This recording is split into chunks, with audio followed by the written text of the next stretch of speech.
There's Walby Burgers and there's 50 Burgers. The Blue Bombers had both tonight. I don't think there was enough food for everybody on that team to eat because everybody was eating and they ran out of food at the barbecue. Welcome inside Game Day After Dark. My name is Darrin Bauming. You are watching Bonfire Sports. What a resounding victory for Winnipeg. So much hype, so much anticipation and excitement heading into this game. BC 6-1, Winnipeg 5-2, coming into the first game of CFL Week 9. And I don't think Bombers fans were disappointed in the slightest, and even for a moment. From start to finish, opening gun to final whistle, Winnipeg was dominant. They made a statement. And if you asked the Blue Bombers, was this a statement game? You know, they said as much on OB, they said as much on TSN. Was this a statement game? They only focused on themselves. And that's the truth. I've covered this team for a long time. When they say things like, we don't worry about our opponent, we focus on ourselves, of course they're game planning. Of course they are strategizing for their opponent, the other team's strengths, the other team's weaknesses. No question. But they are only focused on themselves. This Blue Bombers team, the screws are so tight right here. They are resilient. They are calm, cool, and collected. Their mettle cannot be shaken. And was it a statement game? Yes, it was. Because following a 30-6 loss 6 weeks ago in week 3, when Vernon Adams Jr. and the BC Lions came into IG Field and shocked everybody, people wondered if this Blue Bombers team was the same team it's always been. They then suffered another loss in overtime against a backup quarterback, a third stringer, frankly, in Dustin Crum, the Crumback. And Winnipeg was then 4-2. They capture far from decisive victory the next week, Winnipeg's last game prior to this one in the bye, over the hapless Edmonton Elks. It was 6-6 at halftime. They come away with a 28-14 win.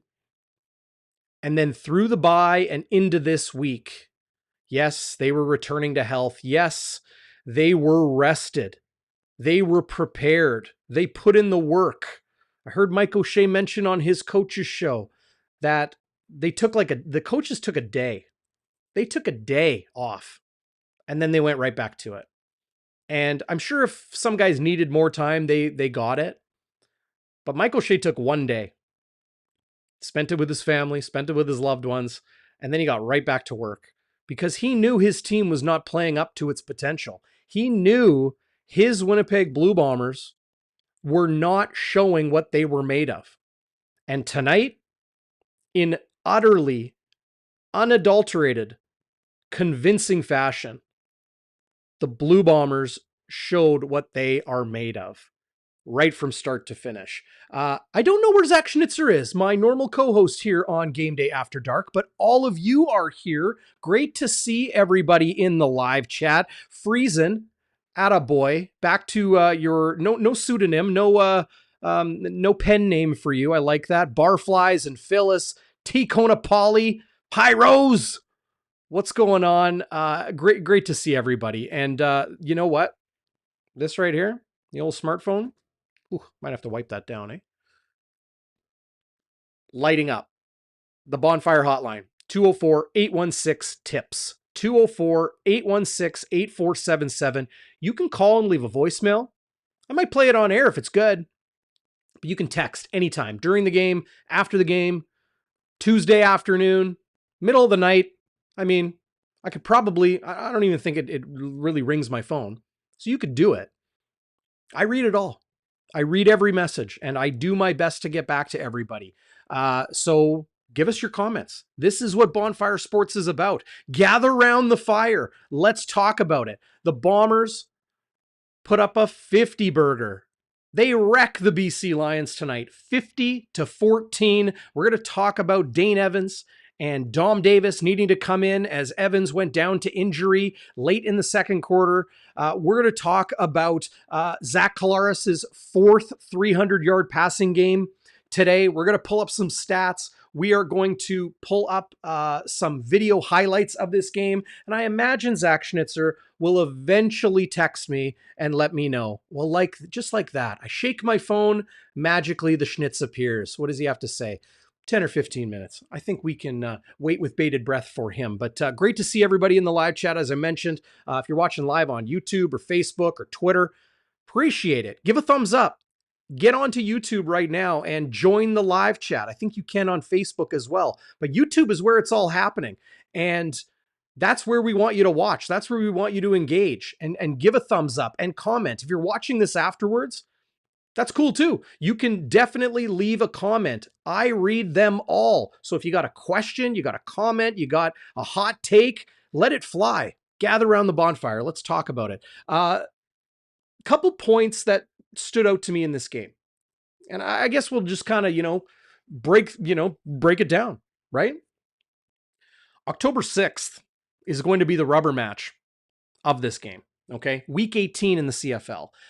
Winnipeg will be going into a bye after that game, their final bye of the season. But October 6th, Winnipeg travels to Vancouver to take on the Lions at BC Place. That rubber match will be the third and final meeting. It will determine the season series.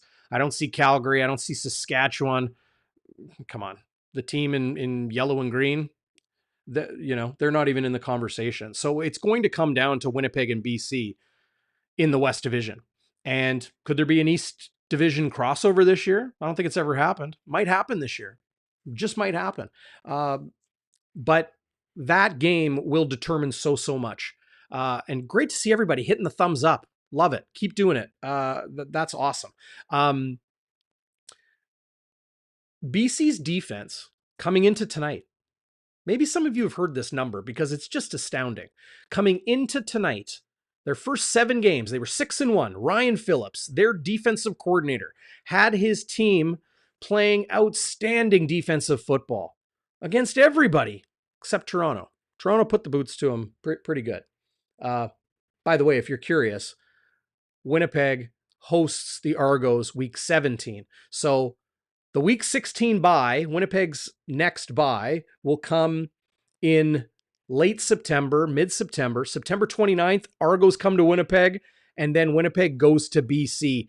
Those are 2 huge games and quite possibly Grey Cup previews, if not a playoff preview in one respect or another. And those games, Toronto week 17, BC week 18, bookended like Hardrick and Bryant.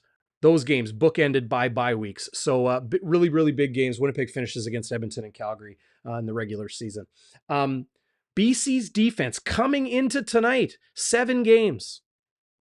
They allowed 5 offensive touchdowns against. 5 offensive touchdowns in 7 games.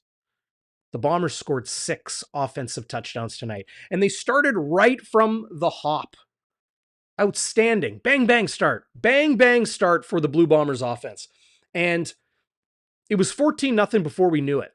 Before you even, I imagine before a lot of people even got to their seats, before they even got their cold beverage on a beautiful, warm summer night at IG Field. The Madhouse was rocking tonight. No doubt about that. 1 minute, 36 seconds of possession. 2 touchdowns. 2 scoring drives. There was 5 plays and 163 yards passing. There was 1 Brady Oliveira run in there. 5 plays, 163 passing, 2 touchdowns. Winnipeg leads 14-0. Like before everybody's even settling in for the game. Outstanding. Collaros, I think I mentioned off the top, this was his 4th 300-yard passing game this season already. What did he finish with? 19-27 for 369 yards. You know what? I'm just going to pull up the stats. I'm going to pull up the stats for all of you out there. And let's see if we can do it. Is it going to work?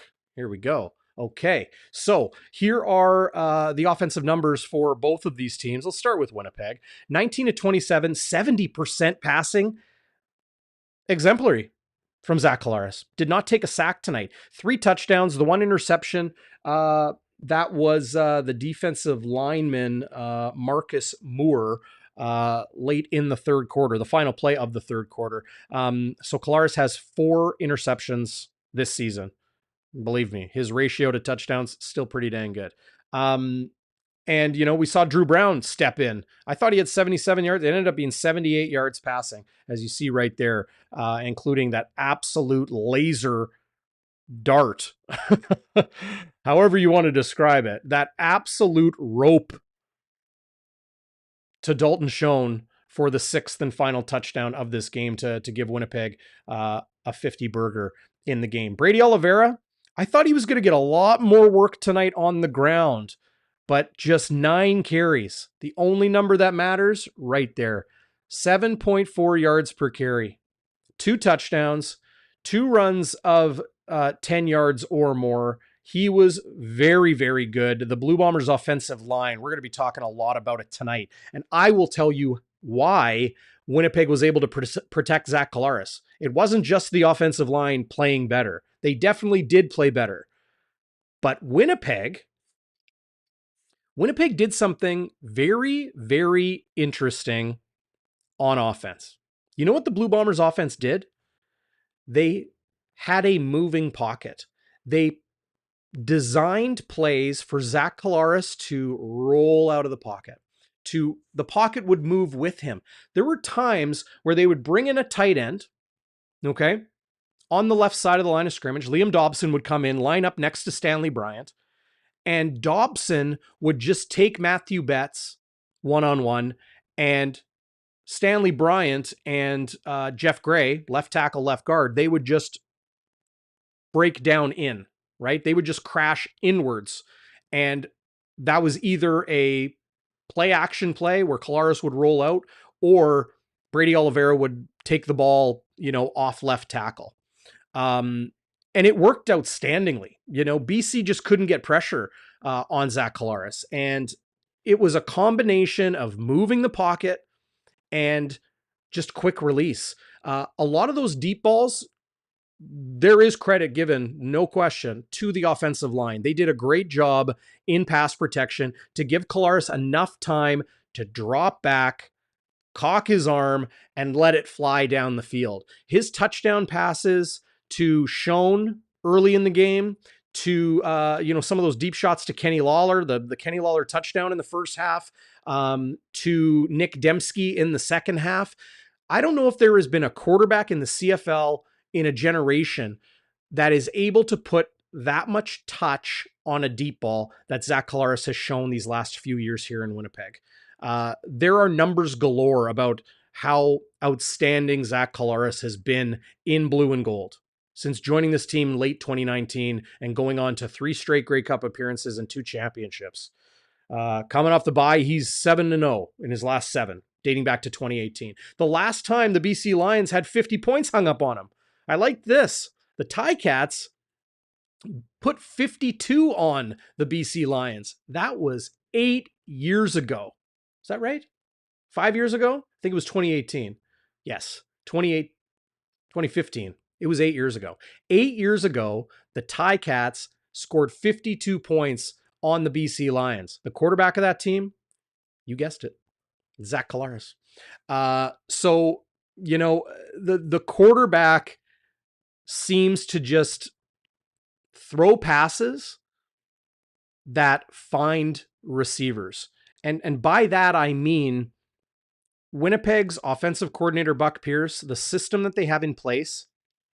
If you give Collaros time, or you design plays to move that pocket, shift it, move it left, move it right, allow him, a little bit more time, that half second, literally that half second is an eternity when it comes to timing for a quarterback to deliver a football, timing for a receiver to get open downfield. And Collaros just puts the perfect touch on these deep balls. I know it probably looks easy. It looks pitch and catch to us watching on TV, but the way that he just drops back and throws it, and full stride, full speed. Dalton Schoen, Kenny Lawler, Nick Dembski, all three of those guys tonight. It's been Drew Wolodarski in games past. It's unbelievable how unique that talent is. I really believe it's been a long time since we've seen a quarterback be able to do it as well as Zach Collaros has been doing it here with the Blue Bombers. Time for a sip out of my Grey Cup water bottle here. What a game. What a game. Let's go back to the stats. You know what? Let's try something different. What do you guys say? What do you guys say? This is what I want to know. If you guys are actually listening to me, I feel like I'm talking into the void because I'm all alone. I'm all alone, waiting for Zach Schnitzer. He should be there soon. This is what I want you to do out there, Firestarters. Drop an emoji in the live chat. Drop an emoji in the live chat that you feel describes this game. Give a thumbs up while you're at it too. Saw somebody just hit it there. Appreciate that a lot. James in the Peg, Granny Bomber fan. Good to see you once again. Waiters was texting the hotline during the game, telling me he's hanging out. I think it was section 111. John Elliott. Hey, great to see you, John. I don't know if I've seen you in the live chat before. Welcome inside Game Day After Dark. Kenny Lawler is so sticky, says John Elliott. Couldn't agree more. That guy's hands are ridiculous. He took an offensive pass interference penalty today, did Kenny Lawler. But he also drew a pass interference penalty that was just, it ended up leading to a Blue Bombers touchdown. And you know what? I haven't even mentioned one of the things that really stood out to me. And when Zach Schnitzer joins us here on the postgame, we'll get into our Walby Warrior, our Westwood Wide to the right, our Happy Honker, our Game Balls, our Bonfire Burning Point. I don't know, might have been the opening coin toss tonight, but the moment things changed for Winnipeg. We're going to get into all of that and more. Brady Oliveira, though, man. I got to talk about Brady Oliveira. I mentioned his 7.4 yards per carry. That's great, you know? But the fumble late. The fumble that led, that was a scoop and score. Jalen Edwards-Cooper, who I believe took the PI on Kenny Lawler. Edwards-Cooper forces the fumble on Brady Oliveira. Bolacombo scoops it, scores from 30 yards. They missed the 2-point convert. I mean, hey, BC wasn't in this game for a moment, so it didn't really matter. But I love what the Blue Bombers did. I love what they did. You know what they did? Brady Oliveira has a really bad fumble, and they go right back to him. And he even mentioned on his TSN post-game interview, Oliveira said, well, in addition to saying he feels Winnipeg's got the league's best offensive line and that they played outstanding tonight, he said his teammates after the fumble said, keep your head up. We're coming right back to you. And, Winnipeg did.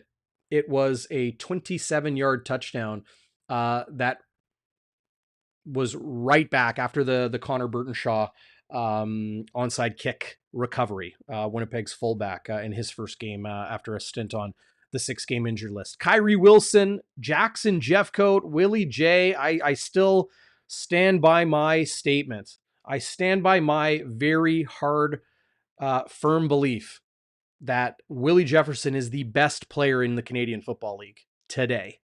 Quarterback or not, it's Willie J. A lot of those guys. Adam Bighill, what an impact he made. The hit on Dane Evans. He had another huge hit. I can't remember who it was on. A lot of the players. Evan Holm was outstanding tonight. Of course, Demario Houston, 6th interception of the season. And I noticed the CFL, good friends of mine running the social media with the CFL.ca, kind of stole my line. I think it was when he had his 3rd or his 4th interception of the season. Houston, you are a problem because he just seems to find the ball in his hands every game. Outstanding.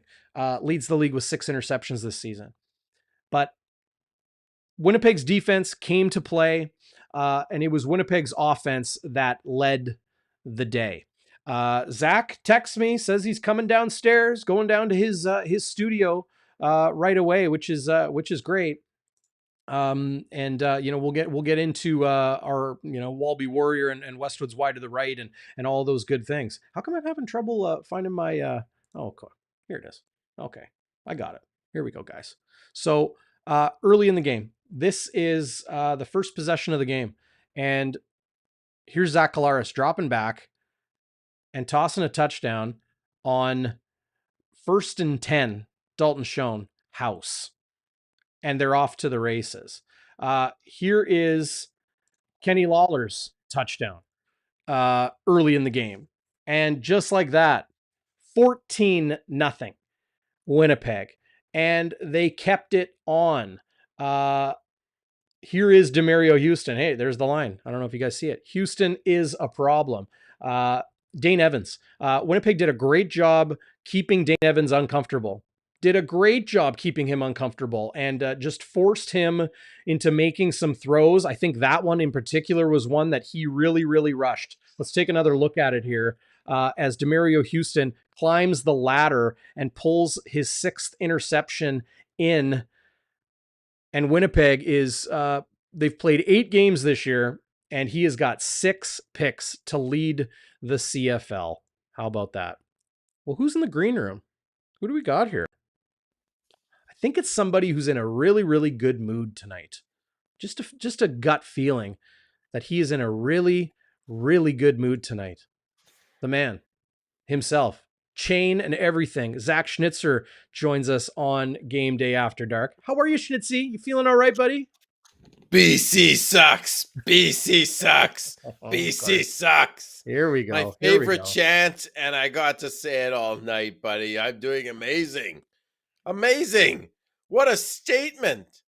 What was the energy like inside that stadium when, frankly, it was 14-0 and the game was over in the first couple minutes? The game was over like immediately. 14-0. I mean, what a flex. They just stepped on the Lions' throat and flexed, to use your words. What a great night. I mean, the crowd was electric, buddy. Like, yeah. I have never heard that many cowbells in my ear. Yeah, it was nuts. And shout out to Chris Vermette, who I saw at halftime. He's a longtime listener, and he gets in on the chat. Yeah, but yeah, DB, it was electric there. 30,000 plus fans, right? For that game, a game of that magnitude, you get 30,000 plus on a hot summer night. I'm going to look for the number. Damn. What a game. Like, here we go. Everything you wanted to see in a football game, plus the 50 burger. 50 burger. What would you rather have, Zach? Would you rather have a free Walby burger or a Blue Bombers 50 burger? 50 burger every day. Oh my God.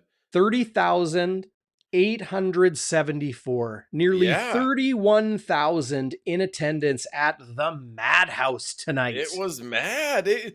People were just, and when Sweet Caroline came on, you should have heard, like, that's always a highlight, even if the team's losing, which they almost never do, Darrin. But when you're up 50-14 and Sweet Caroline comes on and you're looking at the only other team in the West Division that holds a candle to the Bombers.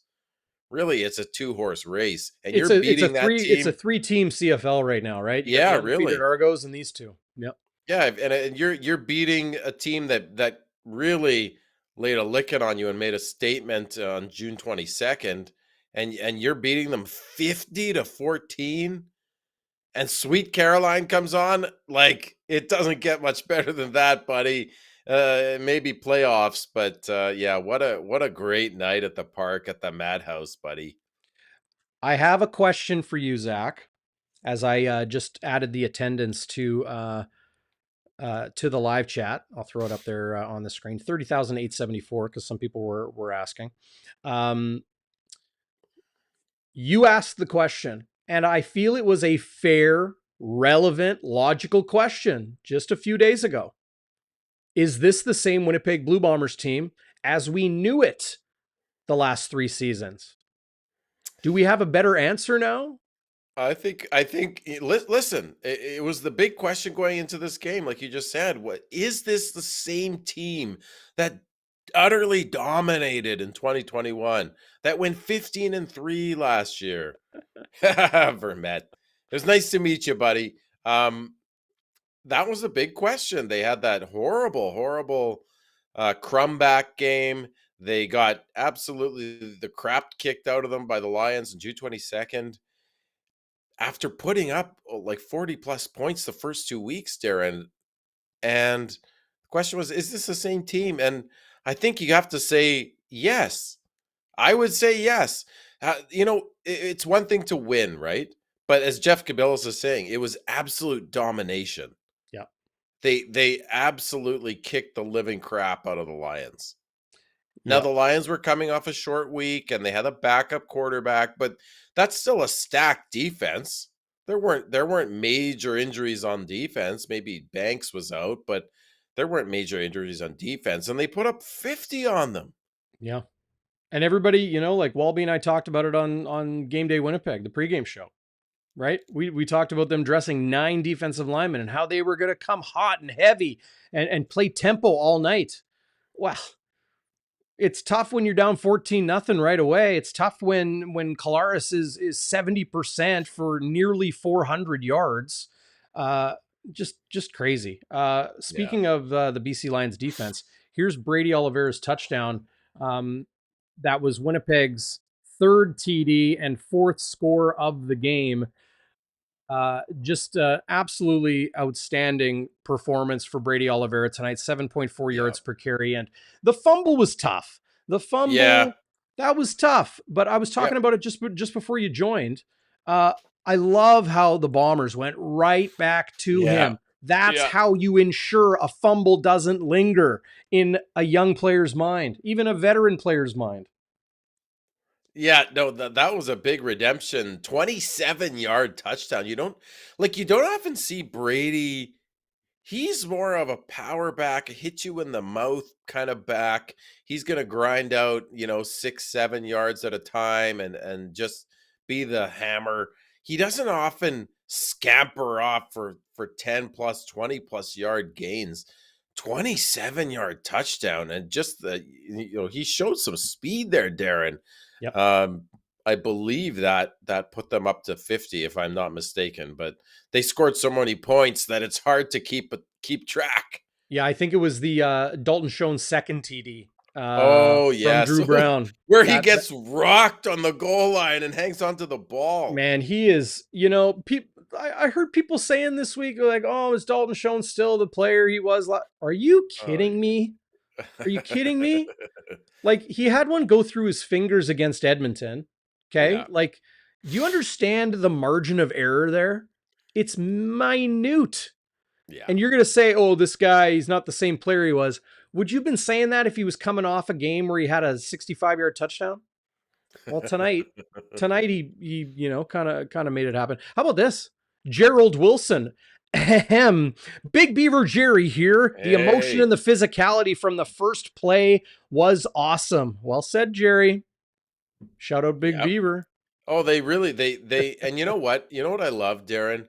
Those first 2 touchdowns, and Zach talked about that on the post game on OB, but they knew that the Lions would be bringing pressure. So they did their homework, and they saw the looks that the Lions were going to give them. Yeah. And when you bring pressure, you're leaving guys one-on-one. You're leaving Bomber receivers like Dalton Schoen one-on-one. You're leaving guys like Nick Dembski and Kenny Lawler one-on-one. Here's pressure. Yeah. One-on-one, Nick Dembski. Okay, by the way, this pass is exquisite. That's a perfect word for it. Exquisite. He throws it while on the run. He's rolling out, and it is perfect. It's absolutely perfect, 100%. I'm gonna let's just watch it one more time because it's outstanding. Now, here, I'm gonna stop it right here. The BC Lions defense. Yeah. They do some great play action. Yeah. To the left side of the line, and look at the Blue Bombers O line. They're all going to the left. Right. And Brady, there's the play action. right? And they're bringing pressure hard. That BC Lions defender in the backfield ready to take on Brady, that's Matthew Betts, if I'm not mistaken. Okay. Looks like him, yeah. So, yeah, it is. So here it is. And then you would think, okay, you got Greg McCrae here in the flats. And Collaros, look at this. He's throwing while on the run, jumping and throwing. And here's the thing. Okay. I just want you I want you all to understand this. Okay. It looks like pitch and catch, but where he puts this ball, he is bracketing it between Dembski and the sideline. And I mean, this is your margin of error. I don't know if you guys can see my mouse. Between Dembski and the sideline is your margin of error. You don't want to put it over here and you don't want to overthrow it. It's perfect. It is where TJ Lee cannot get the ball. It is an absolutely perfect throw from Zach Collaros. Outstanding. Exquisite. You know what? Exquisite is a beautiful word for what that was and for what Zach did tonight, buddy. He had 269 yards in the first half. I'm just nerding out on how good this quarterback is. Oh, he's crazy. He's crazy good. And his I love his wind up and release. It's so unique. Like he's like he's firing a bazooka. Like he can be running and there can be a guy bearing down on him and he just gets rid of it so quickly. Yeah, just launches it from his shoulder. He's so strong. But we were talking about.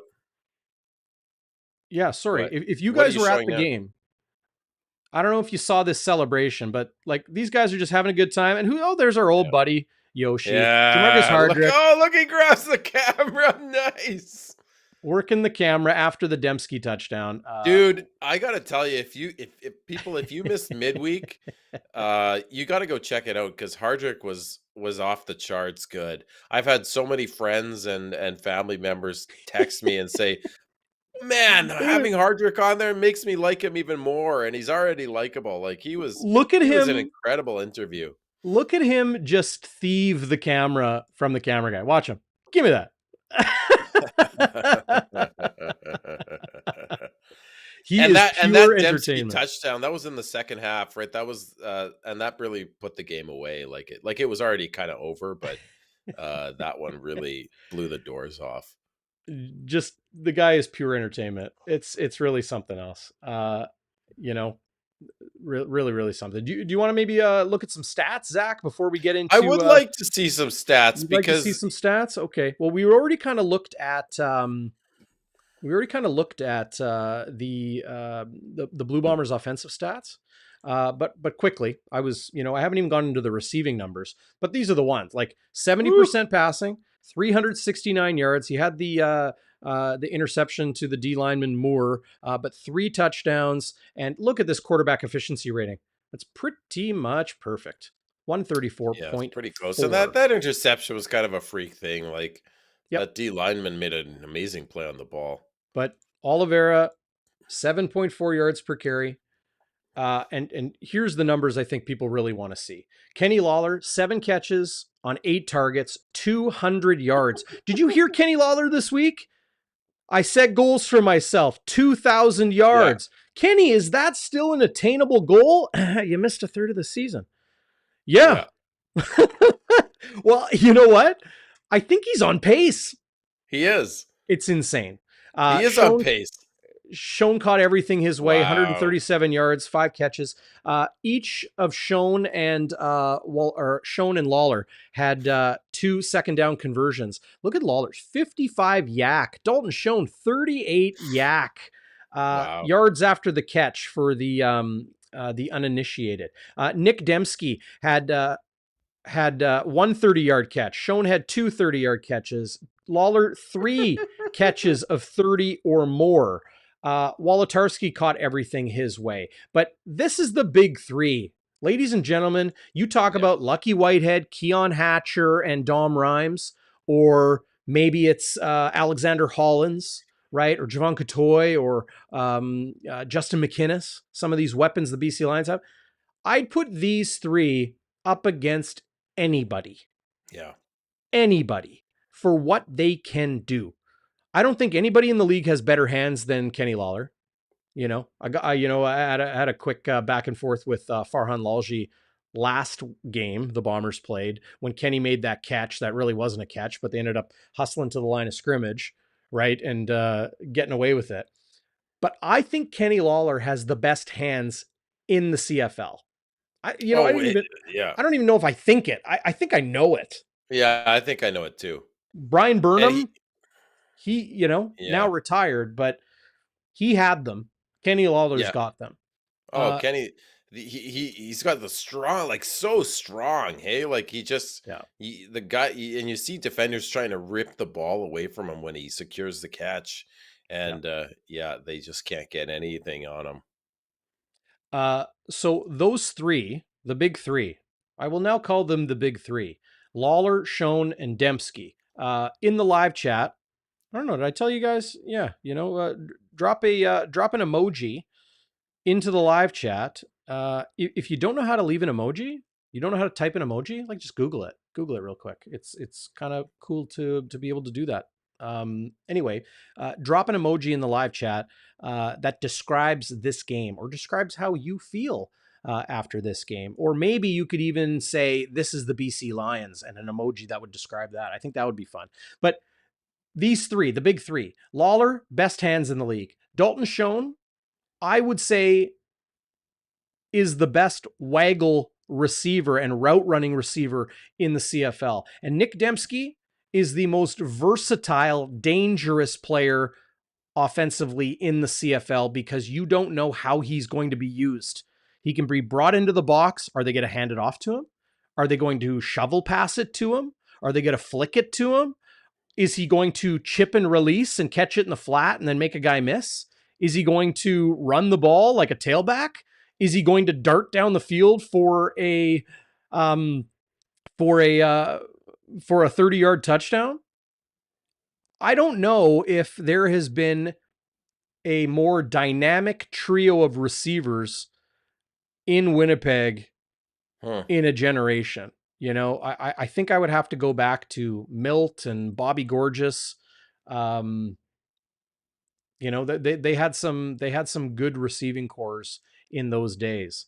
But this crew, man, good gracious, so Well, good. and they didn't have all three of them the last time we played the Lions, right? Like Kenny Right. Lawler wasn't there. And man, does he make a big difference. And to have Dan's him right. and Schoen, like exactly, takes the pressure off the other receivers. So you have who do you have behind him but Dalton Schoen, who led the league last year in touchdowns and in receiving yards. Now he's going to have a little more open space. Then you have Dembski, who, like you said, can do everything. And then, nothing, no slouch, Drew Wolotarski, who drew a big pass interference penalty tonight. Like it doesn't end. Like it's just having Lawler there. You know what? Here's what I'll say. Lawler is to the offense as having Jackson Jeffcoat there is for the defense. Hmm. You see how when Jeffcoat comes back, Willie Jefferson just goes off. Yep. Just the pressure that the Jeffs get, right? And you saw it tonight when they took Evans out of the game early. They hit him so hard and so often. But having Lawler there is such a game changer. He essentially doubled his yardage from last game to this game. 93 last game, 200 this game. 200 yards. And he almost had like 250, Darren, but he was called for offensive pass interference in the first half. So, yeah, it's just an embarrassment of riches. It really is. It really is. Kyle says he's still on his way home. LOL. About to pass the center of Canada, which is Oh, yeah, he just must be on the east. highway. Yeah, just east of the city. Right. I like this. Jeff Kabilas 5-0 with Yeah, the baby. the banger. Love Good to see that. you, Jeff. Uh, yeah. I mean, great to see everybody. Yeah, James in the Peg mentioned what Walby and I were talking about Gerald Wilcox and how good he was, but maybe wasn't willing to put it on the line. G. Roy Simon, Milt Stiegel, Bobby Gorgeous, Oof, that's pretty uh, good. Robert Gordon, of course. Yeah, I think that's probably the last time they had a 1, 2, 3. There was oh Who was there as well? It was Arlen Bruce. Oh yeah, right. He, Yeah, I think it was his rookie year. They had, and then Charles Roberts in the backfield. Good gracious. yeah. Like, but now, 15 years from now, they're going to, maybe the next crew on Bonfire, or maybe it'll be us, No, old it'll men, be us. we'll Are you be kidding old me? men. My neck will be bent over by nice. My neck will be bent over from wearing this chain for so many years. By Yeah. the way, But they'll be by talking the, about this crew with Brady, yeah. right? By the way, there's another chain design at the Bomber store I saw tonight, Darren. Okay, what was They have a that? different chain. It's like a football, and it says "for the W" on it. And the question is, do I need to get this chain as well? Can I countenance spending $40 on on one chain and $40 on another chain? I think it would be I think it would be too much chain. But then I could alternate them, buddy. Pardon me as I pull my eyeballs out of the back of my skull. This W chain is sweet. I don't know if I need another chain. Do you know what my mother-in-law You need an called S the chain. You need a Schnitzy chain. That's what Schnitzy you need. chain? We got to get you an S on your chest. Do you know what my mother-in-law called the BC Lions jerseys? She said they looked like a Mars bar. Yeah, I don't get that. Like, was there like an almond Mars bar with the Yeah. Yeah, I think that's what wrapper? she means. Maybe. Mm, I don't know. yeah. But she gave me she had some she said, "Zach, do you want some peanuts?" I said, "Sure, I'll have who says no to peanuts?" Peanuts, folks. I'm saying peanuts. Who says no to peanuts? She gives me like a handful of peanuts. They were sitting in her bag since like 3 home games ago. Have Peanuts you ever and tasted a peanut that's like kind was it of bad? it was like mushy. It was Oh, horrid. that's Horrid. So awful. as a matter of course, I go to the concession stand and I buy her a bag of peanuts. I buy her a new bag of peanuts. I say, "Don't ever feed me that shit again. What are you trying to do? Kill me? I'm your son-in-law." Like, come on. I think peanuts in the shell could survive in a bag, like in a purse, whatever it was in your mother-in-law, for Yeah. 3 weeks. Like if it was 3 games ago, even 4 weeks. But how Yeah. old were they when she put them in there a month ago? Exactly. That's the concern. Uh, Big concern.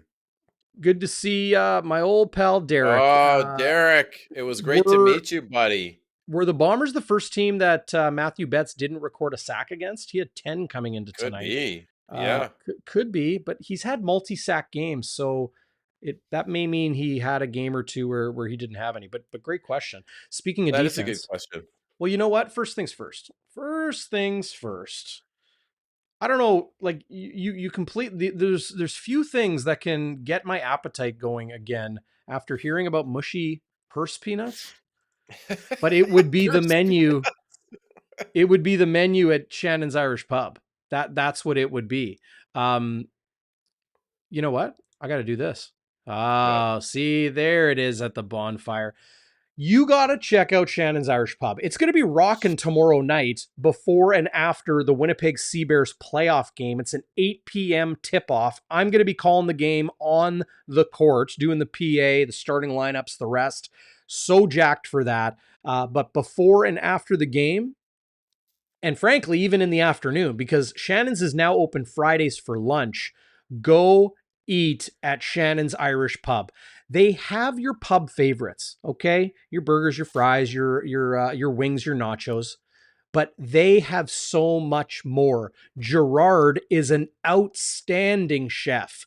Go try the food in addition to your favorite beverages as well. 175 Carlton Street, just a quick Sergio Castillo chip shot down the block from True North Square, maybe a Teddy Allen three-pointer down the block from True North Square. Ooh. Underneath the streets, Shannon's Irish Pub. Unmatched, eclectic atmosphere, great people, great food, 21 beers on tap, including tons of your local favorites. Jets games, Bomber games, every game, home and away. They have drink and food specials, so go check them out. shannonsirishpub.ca. You really got to go see it. It's go see them and get some food. Man, so good. Well, and listen, Darrin, the next Thursday aren't we in Edmonton? Who's we? Oh, the Away Blue game? Bombers? Yeah, we. Who's I don't. we? Come on. Well, no, we is Maybe me we and should all you. go to Shannon's. You and I. We are we. The No, when Blue I say Bombers are going to we, I'm Edmonton. talking about we as in my fused identity with the Winnipeg Blue It Bombers, is my your friend. fused identity. It is not Yeah, mine. It is your yeah. fused identity. Well, you and the Blue Bombers are figuratively, in Edmonton. Edmonton next week. That's That'd Thursday, be a August 10th. And that that'd be a fun night to go to the Shannons to have an away game watch party or something. that is I an mean, 8 p.m. start. yeah, 8 we'd have to leave a p.m. little bit Central. early to get back for the Yeah. post game, but Well, I'll have to check my schedule. check I'll your have to schedule. Check your schedule. Ask Phyllis if she can come. I mean, Derek and Ishaboy Bruce. I want to see him It's your again. boy. Yeah. Derek, thanks again for the beer you bought me. It was delicious. That was a hot night at the Well, you know Cold what? Ice game. A Thursday, I wonder if I could even finagle 63 to come Ooh. just because it's a Thursday. Ooh, Ooh. So he wouldn't miss out on the lake, you mean? right. Oh, that would be incredible. So you, Walby, and most importantly, me at Shannon's next Thursday night. Well, like I'm just gonna have to fill up on the wild boar and venison burger Oh, and their wings, like maybe a pound or two. I think that's how I will ooh. indulge because I gotta do a post game show. And so do I. We'll just eat. We'll just eat ourselves silly. Maybe we'll have Get one. drunk on We'll have a food. nice cold one. Walby will probably make me have a second, and then we'll watch the football game, and I'll be back down to 0.00 for the post game show. Uh, Great to see everybody in the live chat. Everybody is dropping in and saying hello. We got hundreds of viewers on Yeah. YouTube, on Facebook, on Twitter. Great to see everybody. And if you're watching afterwards, leave a comment in the comments below. I read them all.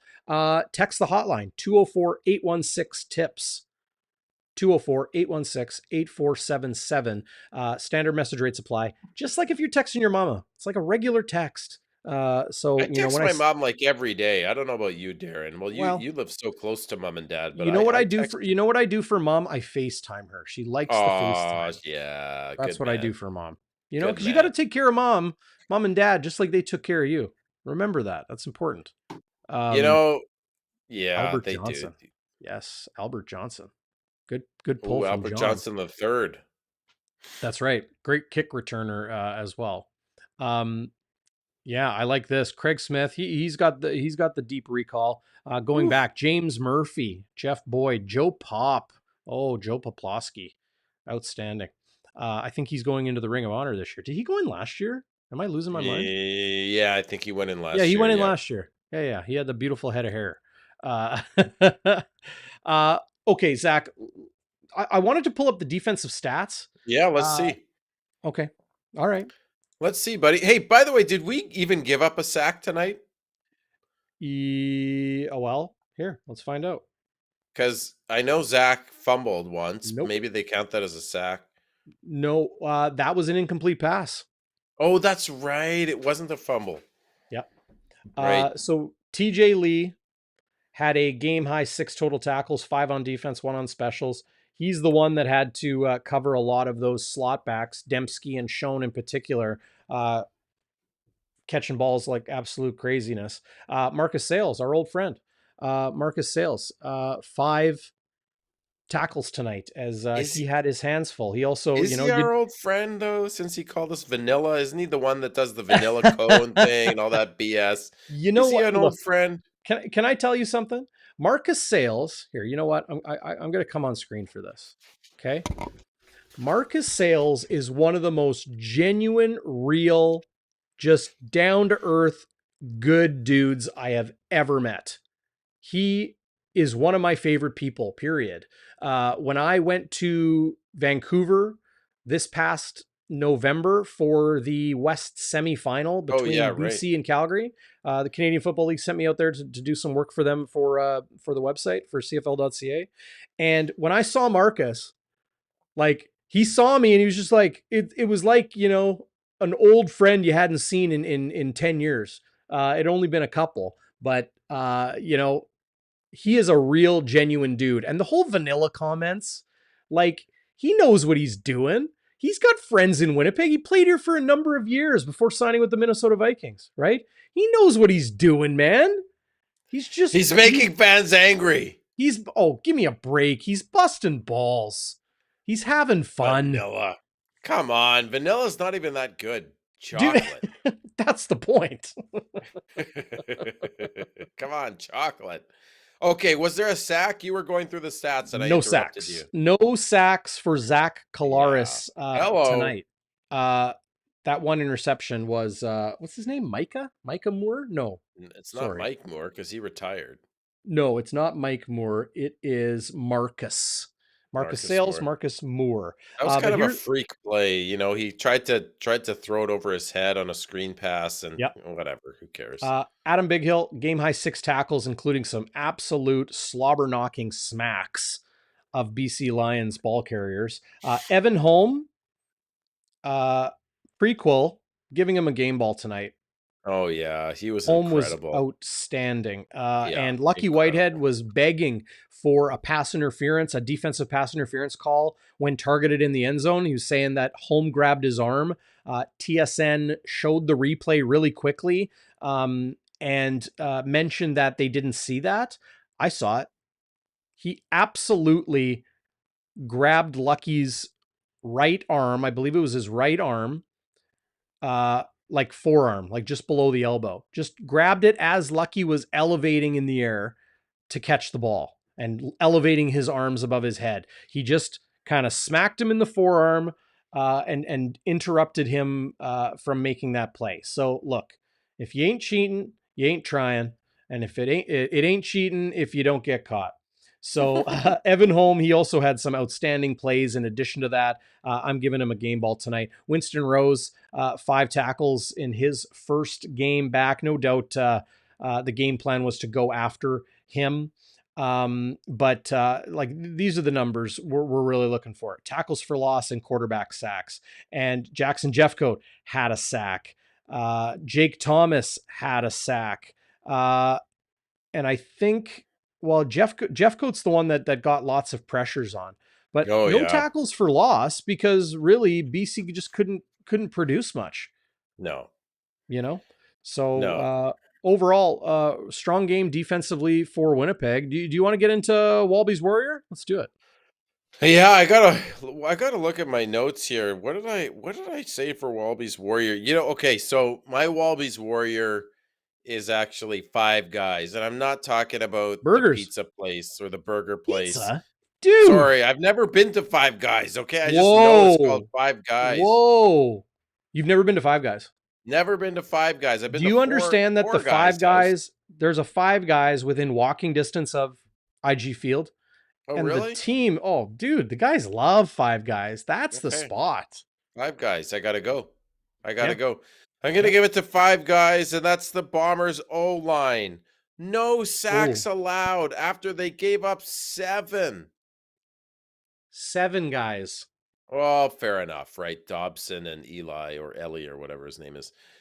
They gave up 7 sacks to these guys. They were getting skewered by fans. People were wondering if they were old, Darrin, if they were on the back 9. And what do they do? What do? They don't give up a single sack, and they had to. Listen, you're going to give up sacks when your quarterback is throwing the ball, not when they're running the ball. The Bombers were throwing the ball a lot and long bombs too. They kept it clean. This team threw for almost 450 yards, Darrin, if you include Drew Brown. Yep. No sacks allowed. So they had a statement they made, what needed to make, and they made it. And they're my Walby's Warriors. Love it. I do love that. They played great. And, you know, before you joined, I talked about some of the things I saw from the Blue Bombers offensive line. And you know what I was really impressed with is Winnipeg's O-line played well. But Winnipeg's play design was outstanding in the sense that they moved the pocket. They rolled Collaros out. They designed a moving pocket to change what BC was able to do in bringing pressure. They lined Dobson up at tight end. They lined Tui Ellie up at tight end. They ran some different looks, some different packages. Brady pass protected very well. But before I move on, here, hang on. Let me get rid of this. The offense, 47 offensive plays. They averaged 12.3 yards per play. 576 yards of net offense. Here, let me pull that up here. 576. Oh my God. To 230. That's insane. It really is. It really is. Winnipeg, second down conversions, 50%. And we're 50% in the red zone as well. Sergio missed a convert, but no real sweat off his back. 24 first downs for the Blue Bombers. BC really couldn't run the football. They tried, and even with Dom Davis, I think Dom Davis's numbers kind of inflated this a little bit. But this is look at this. 450 passing yards to less than 200 for BC. 72%. Collaros was 70%, and then Drew Brown was 2 for 2. Yeah. So 72% as a team. 4 passing touchdowns for the Blue Bombers to the 1 interception. 2 picks thrown by the BC Lions. Is that right? It was Demario Houston. Yeah, and Brandon Alexander had one. He had a beauty. Yes, he jumped the route. That's right. Oh. What do you make of Dane Evans? Like he throws the lights out last week, comes to the Madhouse tonight, and gets basically run out of town. Look, he didn't even play a half. He didn't do much. He didn't do much. No, I hear you. What do I make of Dane Evans? Well, look, you know what I make of players? I don't make anything of players in one game. Right? He's inconsistent though, don't you think? He's had 2 starts. And in his career, I mean. Yes. But look, the pressure Winnipeg was bringing, I think it was Willie Jefferson, really brought pressure. And we'll talk about the horse collar tackle. I think we could probably do a 3-hour post-game. Horse crap collar tackle. No, that was a horse collar tackle. You think? I know. It looked like it was the side of his jersey. No. Side of his neck, not the back of his neck. No, he grabbed the jersey right at the back of the neck. Oh, come on. I'm going to have to rewatch that, Darrin. Well, come on. Mike O'Shea challenged it, and it was upheld.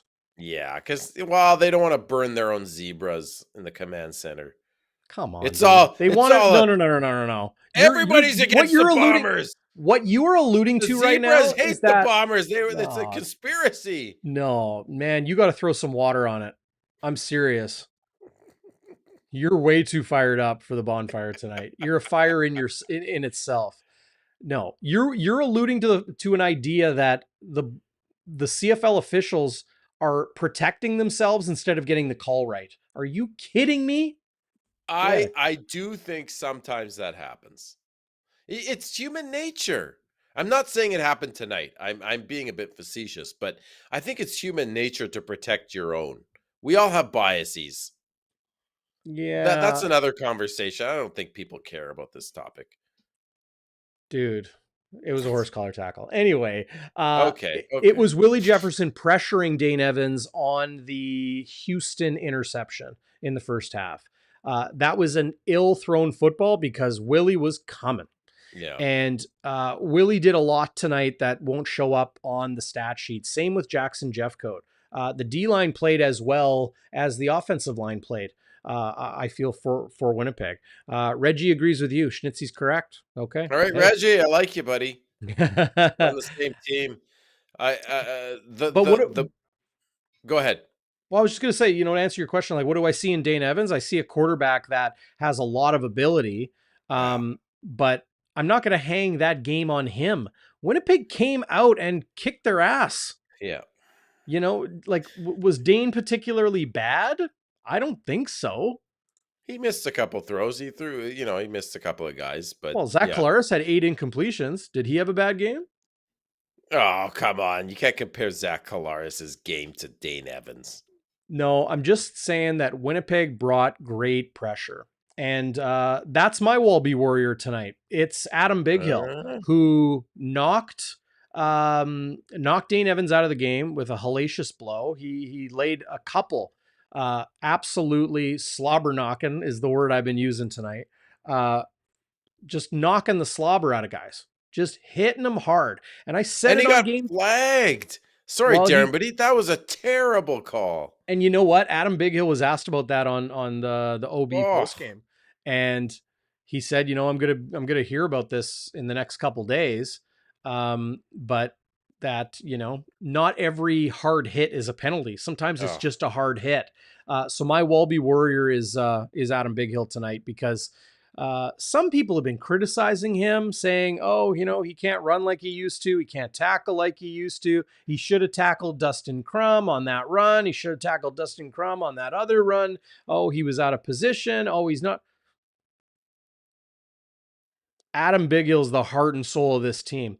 Willie Jefferson's the MVP of the defense, hands down. And I think Jackson Jeffcoat's right there too. Yep. But Adam Bighill is the lifeblood of this defense. And I said it on the pregame show. Walby reiterated it.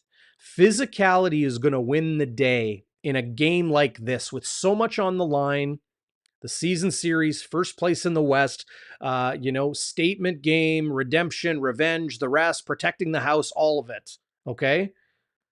Physicality was going to win the day. And Adam Bighill set the standard, set the tone by playing physical, hard-nosed, lunch pail, hard hat football. He's my Walby Warrior. Nice pick, buddy. If you don't like Adam Bighill, then you don't like football. Right? I mean, the guy's an animal. He's just an animal. I've seen him in person. I've never seen bigger legs on a human being. No, Adam Bighill is built like a boa constrictor. He's just thick everywhere. Yeah, yeah. Yeah. And Anyway. another one of those really good guys, I was Yeah, talking he's about a good Marcus, dude. He's a like good dude. genuine frickin' pro. I talked about him with you several shows ago. Him and his wife Christina, and their beautiful family, and just the type of people they are. Yeah. Outstanding individuals. I'm with you, Fritchie. Biggie's a beauty. Been A doing it a beauty. long time. And He's been Sard is here. Sard from Morning Big Blue Bombers Forum. Hello, Sard. I'm a big fan of yours. There you go. Sard. You Saw him should leave with check his out head that forum. over the shoulder. Yeah. That's good stuff. There's some good takes on that forum, by the way. Yep. If you're looking for some extra Blue Bombers content. Kyrie Wilson shook the rust off really well tonight. Yeah. I mean, love like if Kyrie there was Wilson. rust, he Yeah, hadn't I don't played think there in was over any 12 rust. months. Yeah. I was watching him like for several plays just to see how he was looking, and he looked really good. He did. I'm shaking my head at the idea that Castillo's having trouble on converts. I think he's missed one. Well, Missed one. he's tonight. missed two now. Well, he missed two now in total. Oh, goodness. Well, Two? listen. Hang on. Two? So Listen. he's not 100%? No, I didn't know. What kicker was 100%? Well, Rene Paredes is probably 100% on. I'd have to look. Probably? I'm sure Sean White is. I'm pretty sure. There's a few kickers that are 100%. You're giving me shit, buddy. Chris Joyle. OMFG. Yeah, I that resonates with me. Castillo is fine, guys. Only one miss all night. Agreed. Yeah. Castillo is top 3 kickers in the league. The other, probably Rene Paredes, who's Canadian, by the way, and Sean White, the BC I keep Lion. forgetting that Rene Paredes is Canadian. Dude, like I was reminded of it recently. I was like, oh yeah. Like the Bombers had him. Let him go. I know. I know. Turkinator's well, that leads us here. to Turkinator. That leads us to Westwood's wide to the right. Winnipeg. I'm all Gordo. over the place. Good to see you, Gordo. Good to see you, buddy. Sorry, Darren. I'm all over the place tonight. I'm just so excited. You are fired up. You are full of. I'm fired you're full of piss and vinegar. No question. Westwood's wide to the right. Yeah. Something that bothered you tonight? Maybe the penalty on Big Hill. Well, yeah, what did I have for Westwood's wide to the right? Okay, this is what I have. I don't know if people remember this, but there was a play, I believe, in the first half. We were in the red zone and a BC player was completely offside. He ran into our line and then he went to the refs and he did the procedure hand signal like this and pointed at the Bombers and he got called offside. Like he was so offside. I don't know if anyone remembers that, but that was my wide to the right. Like he just made a complete ass of himself. He was clearly offside. He tried to sell it to the refs that there was procedure on the Bombers, and then he got called offside, and the crowd just loved it. They just went off on him. So it was that, but then I don't know. Chime in on the chat if you saw that too, because I thought it was pretty funny. The call on Big Hill where it was just a really clean, solid, vicious football hit. Come on, let him play. That's ridiculous. Agreed. Ridiculous. Agreed. Kevin Sproul. What's going on, Kev? Bonfire OG viewer for sure. Oh yeah. Maybe the Brady fumble was Yeah. the Westwood wide to the right. Yeah, I mean, I don't like saying penalties or missed penalties or this or that are the Westwood wide to the right. But yeah, I don't know if I have a Westwood wide to the right tonight. I really don't. Maybe people that think the Willie Jefferson horse collar wasn't a penalty. You're getting a lot of people on the chat saying it wasn't a penalty, Darrin. Well, it's a penalty. Okay. Go check my Twitter. I tweeted the video, and you can see he grabs above the name bar. That's horse collar. Okay. What if you have a really long name? It doesn't matter. It was above it. I hear what you're If your saying, like out on the bar shoulder. goes all the way to your shoulder or something? Yeah. Like Oh. Hushmanzada or something like that. Right. Yeah. Or well, if Tanner Cadwallader used his full name when he was drafted, it was Tanner Gaskell Cadwallader. Yeah. Then Yeah. he'd get a horse collar even if you grabbed his shoulder by your Right. standards, Grab the W right on his the outside of his shoulder. Gaskell Cadwallader W. There. Chris, I was agreeing with you right up until this Oh, point. Wide to the right, no bonfire gonna yard do dog that, weren't challenge. We got to do a Walby burger. That's what we have to do. I would like to try a Walby burger. Let's just do it. But yeah, looked like a jersey grab. Yeah, it was. It was above the name bar. That's a horse collar tackle. You cannot initiate a tackle to the back of a player's neck. All right. Here, let's move on from this. Hey, buddy, I got to ask you because I saw this on the chat and it twigged me. I forgive me. I forget who it was on the chat, but might have been Sard. There was a play where the Lions were clearly offside, right? And usually it's called a free play. Maybe your offense, when you know the other team's offside, you take a shot. Yeah. Right. Well, you might as well, right? Because you know they're offside, and they blew the play dead immediately.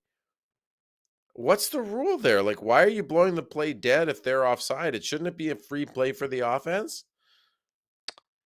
I'm trying to remember that instance. I think it was the first half. Now, it may have been because maybe the D lineman who was offside made contact with one of the Bombers. I don't know why. That would make sense. But I don't know because I would have to know the situation. I don't know. Well, the situation was basically the lines were clearly offside. They threw a flag, and usually they let the play go because the offense can then have a free play, take a shot. But they blew it dead. I don't get it. Yeah, something must have happened. Yeah, I don't. Was that in the second quarter? I think so. Yeah. Yeah, I'm not sure. Was that your bonfire burning point? No. Okay, what's your bonfire burning point? My bonfire burning point was the Brady Oliveira fumble. The BC scores a touchdown, and then he gets redemption from the 27. No, just kidding. Just kidding. The game was already like 41 to 14 at that point. No, you know what? My bonfire burning point, I think it's fairly clear. Um, unless the fire starters and you have some different ideas. But in the first half, the BC turns it over on downs. They on short yardage in the first quarter. And what happens? I think the next play, forgive me if I'm wrong on this one, the next play is a 57-yard touchdown by Kenny Lawler. BC gets stuffed on a 3rd and short. Next play, 57-yard touchdown pass to Kenny Lawler, which made it 14-0. I believe is my burning point. Now I may have a couple of the details wrong, but you'd have to look at the play by play. Okay. My bonfire burning point is, I'm looking for when it happened. I just gotta, I'll just say it instead of drawing the picture or painting the picture for everybody out there. The Evan Holm knockdown in the end zone, that kept BC from scoring a touchdown in the first quarter. I think it was the first quarter. Um, that's my bonfire burning point, because then it would have been a little bit more of a back and forth game. I think BC might have been able to rally a little bit if they were able to get a touchdown there, but they didn't. I understand people, like first touchdown of the game, right? Could be the bonfire burning point. Brandon Rodriguez, good to see you in the live chat, Brandon. Coin flip was the bonfire burning point tonight. We joked about that in the press box a little bit earlier today. Um, Winnipeg, Richard Granger. What's going on, Rich? Or maybe it's Rick. I got a buddy Rich who goes by Rich. I got a buddy Richard that goes by Rick. Or maybe it's Chard. Hey, Chard. Maybe it's Dick. I'm sorry if it's not. My cousin Richard goes by Dick. He was with me tonight. He was sitting beside me. Little Dicky. That's a rapper, by the way. That's a rapper. You can call him that if you want. At your own peril. Not calling you that, Richard, by the way, but No. good. It seems like Winnipeg has a lot of 3rd and short stops this year. They had a ton of takeaways. A turnover on downs on BC's first possession of the game. Dom Davis failed on a 3rd and 1. So Winnipeg took over on their own 53. Like, ballsy move from BC to go for it. Not ballsy, but strategized risk take there. They had the Houston interception. They had the Brandon Alexander interception. They had the turnover on downs early in the fourth quarter that stopped a 7-play drive. Winnipeg took over on their own 23. And then another turnover on downs on BC's second last possession. Yeah, like late in the fourth quarter, Winnipeg took over on their 15. So Winnipeg's short yardage is very good. Very, very good. And it's also very good on offense. Watching Dakota Prukop come in on 2nd and 3, not 3rd and 3 or 3rd and 1, 2nd and 3. Prukop comes in and he does what I think he does better than anybody in the league. Yeah. And that is run off the edge.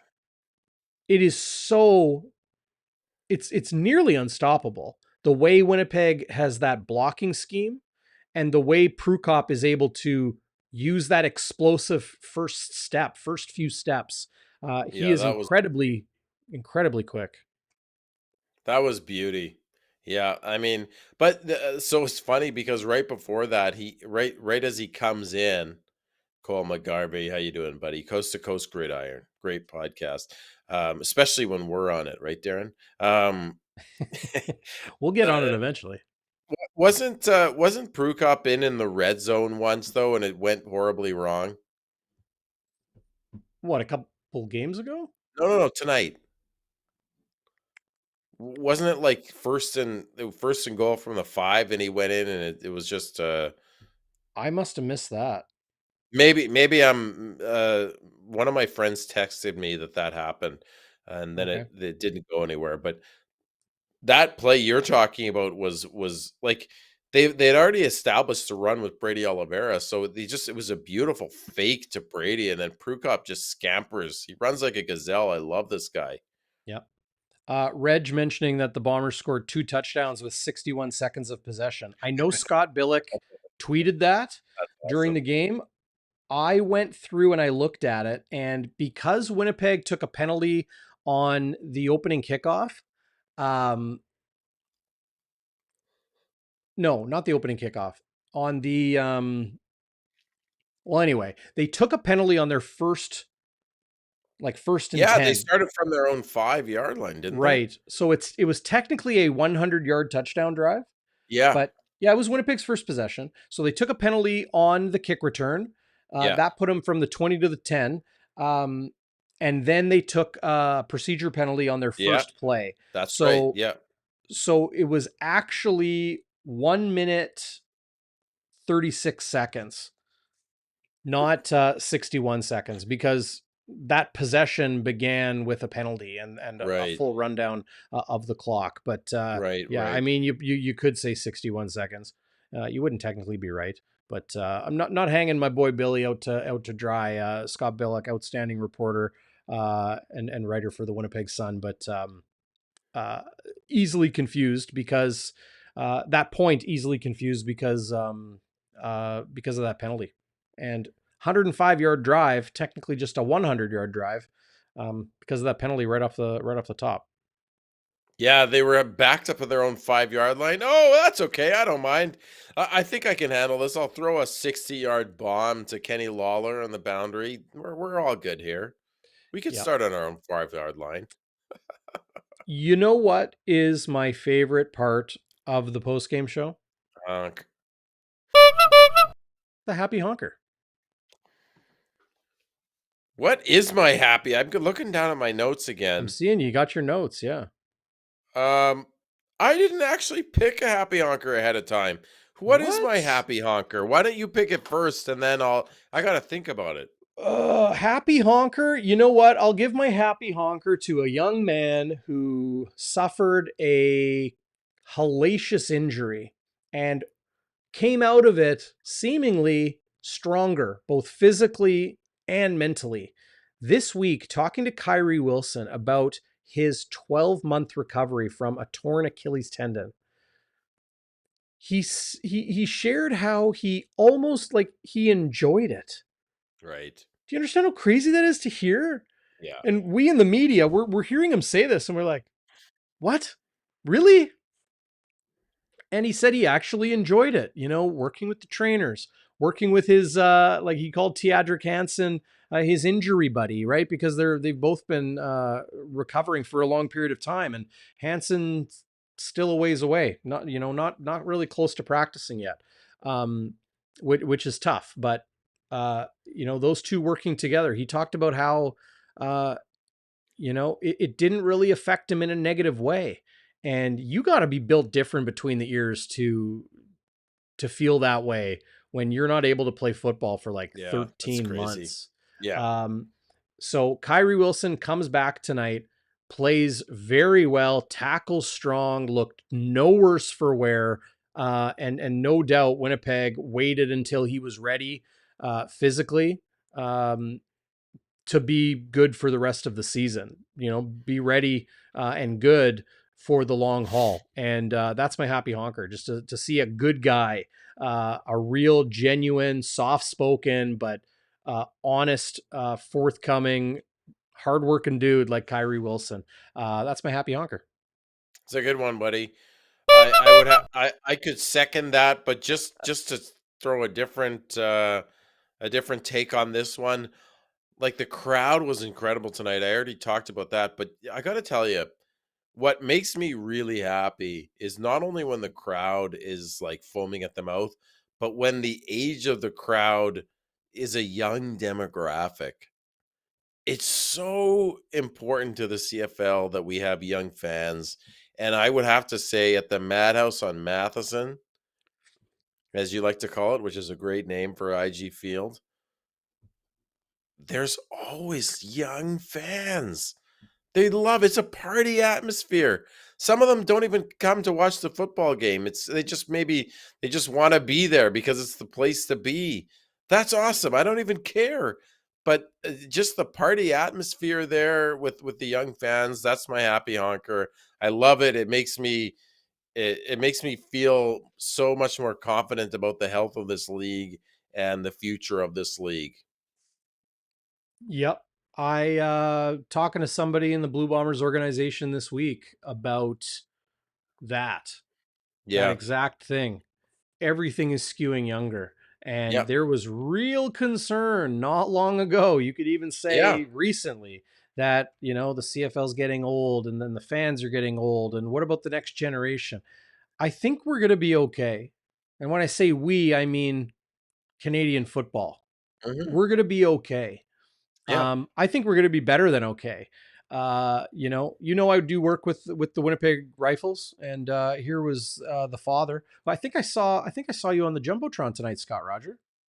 No Wilson or way. Rose returning as the happy honker. Yeah, Winston Rose coming back. Absolutely, that's there as well. But I work with the Winnipeg Rifles junior team, right? I've worked with the Manitoba Bisons, and still do some work for them. Young people love this game just like the previous generations. And when the CFL continues year in and year out, week in and week out, to show how good the product is, how entertaining the brand of football is, how incredibly talented and athletic and impressive the athletes are, the coaching. Um, the product will, I'm not going to say it'll sell itself, but the quality is self-evident. If you have biases because you need 14 camera angles or Wheaties boxes or Pepsi commercials or whatever, if you need that to appreciate a game, okay, enjoy the NFL, enjoy the NCAA. That's cool. If you love football, you love sports, you love entertaining athletic competition, you get it in the CFL, man. You get it.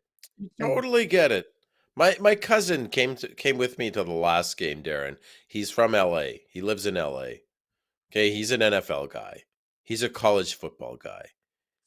And we were talking on the way to the park. I said, "Do you watch? What do you think? You love football. Do you like USFL? Do you like XFL? Do you like AF?" He says, "No."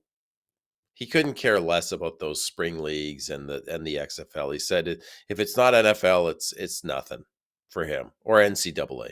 He comes yeah, to the game last couple of weeks ago when we beat the Eskimos, or the Elks, sorry. And he said he turns to me, about halftime. He says, "Man, it's nice to watch football again. Doesn't matter." He said it's nice to watch football, and he was cheering, he was betting on the game. He loved it. It's a great product. The CFL is a fantastic, and I was telling him the rules in the CFL make it such an entertaining game. 3 downs, the special teams battles you get, the yep, characters, the guys like Yoshi, who we had on midweek, and you saw him hyping the crowd. He's such a character, man. It's just you can't help but love this league. agreed. I can't believe I forgot to do this. Absolutely agreed. It is an outstanding brand of football. Like, wake up if you don't appreciate. Like, I'm preaching to, like, we're preaching to the choir here. Yeah. But tell your friends, like, get them to a game. um I can't believe I forgot to do this. I forgot to put up the final score right What? there. Oh By man, the way, don't we have the tiebreaker on them now? Because they beat us 30-6, so they beat us by 24 points. We beat it's them not going to 50 to matter 14. until it's not going to matter until they play that They play in game. October. But Yeah, as of right now, though, don't we hold the tiebreaker because well, of score differential? but a tiebreaker is irrelevant until you need it. Well, but we have the same record, so who are they going to list at top the Western Conference, Western Division? Oh, I BC see what or you're us? saying. You know what I mean? Well, On score differential, we should have it because 50 to 14 is what, I 36? don't know if it's head to head score differential though. I think it's point Oh, is differential. that right? Yeah. Okay. and BC's got a couple shutouts. Yeah. Okay. So if it's But score differential, yeah. but you know what? I'm curious. I'm gonna pull up CFL.ca here and see how they have it in the standings. They they do have Winnipeg in first.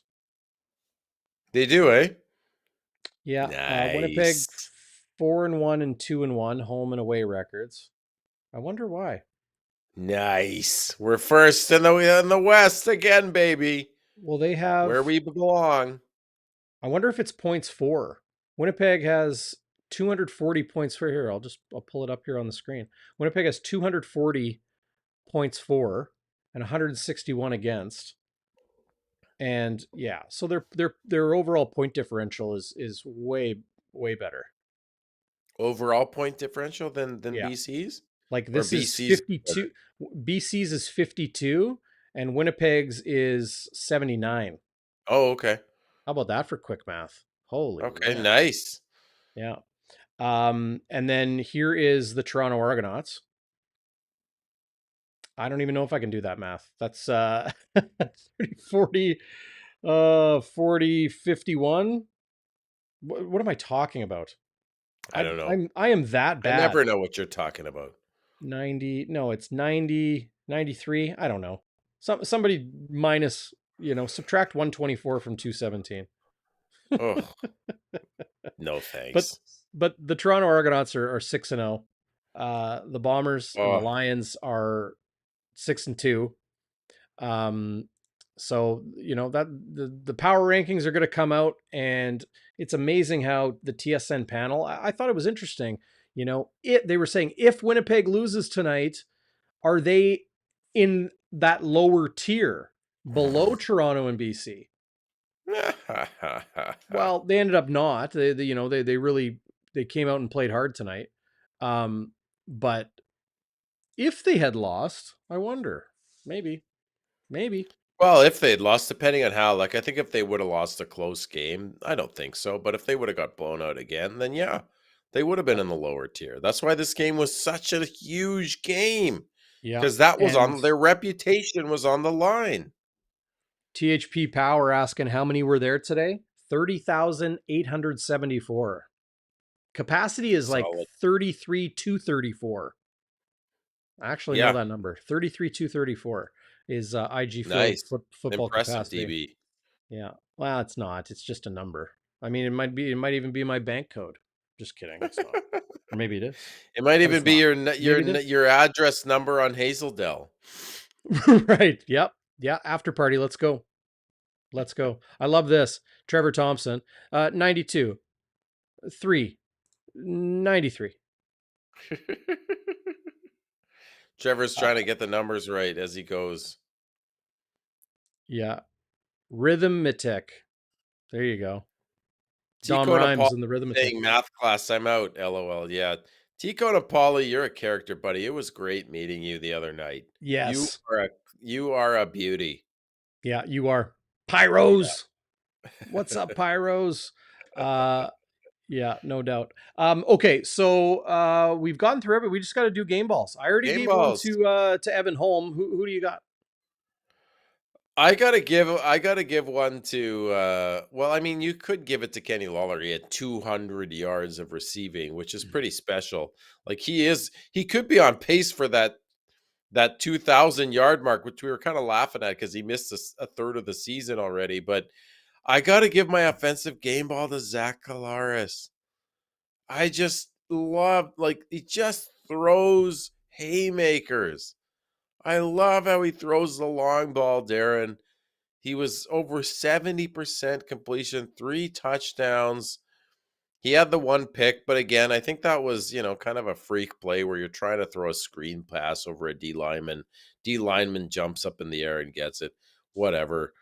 He just the offense was clicking.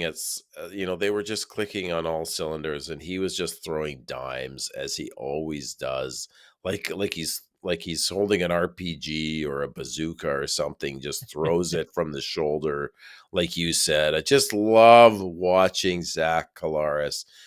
I don't know that the Bombers have ever had a quarterback as good as Zach Collaros. Like, and I'm talking ever. Ever. That's big. Like, ever. Like, because you look at the talent, you look at the accuracy, you look at the win percentage, and then you look at the 2 Grey Cup championships. I mean, who I don't know, Firestarters, chime in here. Who has that? Not Dunnigan. Dunnigan never won a Grey Cup here. Look, it would 2 be MOPs. Kenny Plain, Maybe Kenny Plain. maybe Kenny Plain. He won 4 Grey Cups in 6 appearances in 10 seasons. He played And he played defensive on back. defense. He punted. Okay, He maybe Kenny scored. played, but since Kenny Plain. Yeah, like modern era. Yeah. Yeah. Yeah. I'm Like trying to figure something out Dieter here. Brock won 2 MOPs, I think, as a member of the Bombers. No Grey Cups. Right. I'm trying to figure out something here. I'm seeing like preview mode. So like I'm What are you? Winnipeg Gordo's comment is like stuck up there. I'm pulling up this other. How do I get out of preview mode? I really got to figure out this this software here. But yeah. Anyway, okay. So your game ball to Zach Collaros. Best Bomber QB probably since Kenny Plain. Okay, that's big. Tell me I'm wrong. Tell me I'm wrong. Tell me I'm wrong. So you got Who one else game ball. That's all you're doing tonight. No, that's my game ball on offense. My game ball on defense. I'm gonna give it to. I don't know who I'm gonna give it to. Usually, I have these here. The problem is, I usually do these on the car ride home because I'm not driving, but I was driving tonight, so I couldn't do it. But he's my offensive game ball. My defensive game ball. It. I'll give it to Kyrie Wilson just because it was nice to see him back. I don't know his stats. You could maybe pull him up, but yeah. Tommy Clements was up there with Zach, says Bruce Martell. Yeah, but Tommy Clements didn't win 2 Grey Cups and 2 MOPs. Right. Sorry.